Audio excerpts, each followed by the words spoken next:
China's pattern of misconduct is well known. For decades, they've ripped off the United States like no one has ever done before. Hundreds of billions of dollars a year were lost dealing with China, especially over the years during the prior administration. China raided our factories, offshored our jobs, gutted our industries, stole our intellectual property, and violated their commitments under the World Trade Organization. To make matters worse, they are considered a developing nation, getting all sorts of benefits that others, including the United States, are not entitled to. But I have never solely blamed China for this.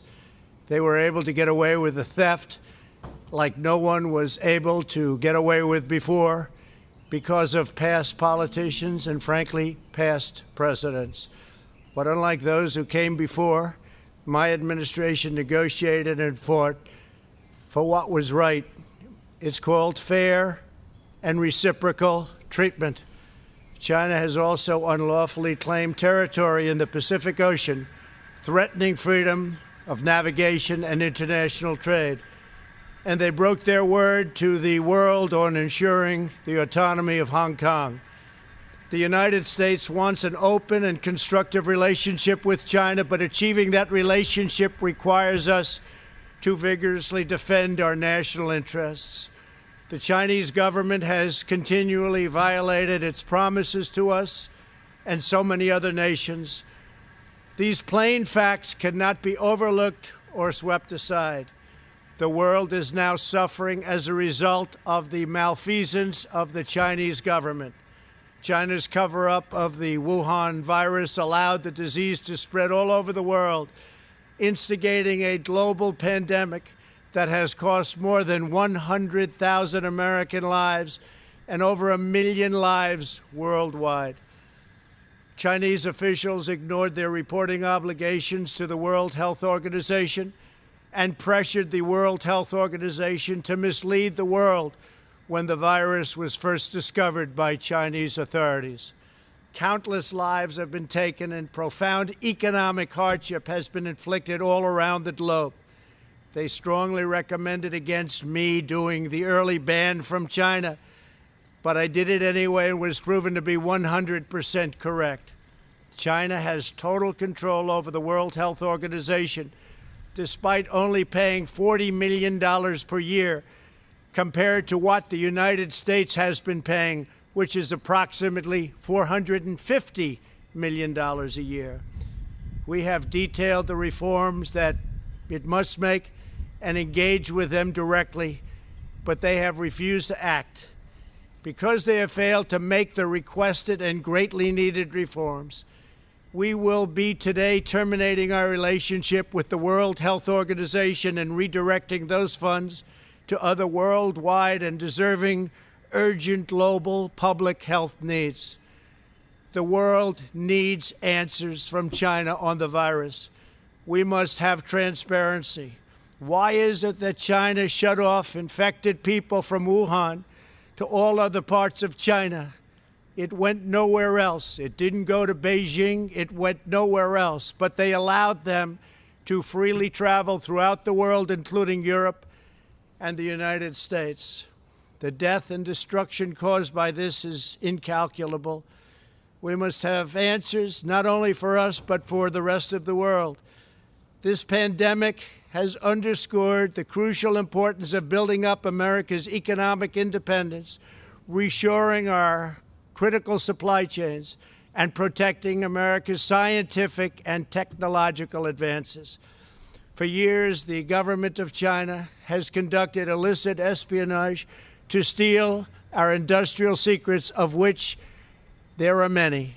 Today, I will issue a proclamation to better secure our nation's vital university research and to suspend the entry of certain foreign nationals from China who we have identified as potential security risks. I am also taking action to protect the integrity of America's financial system, by far the best in the world. I am instructing my presidential working group on financial markets to study the differing practices of Chinese companies listed on the U.S. financial markets. with the goal of protecting American investors. Investment firms should not be subjecting their clients to the hidden and undue risks associated with financing Chinese companies that do not play by the same rules. Americans are entitled to fairness and transparency. Several of the most significant actions we're taking pertain to deeply troubling situations unfolding in Hong Kong. This week, China unilaterally imposed control over Hong Kong's security. This was a plain violation of Beijing's treaty obligations with the United Kingdom in the Declaration of 1984 and explicit provisions of Hong Kong's Basic Law. It has 27 years to go.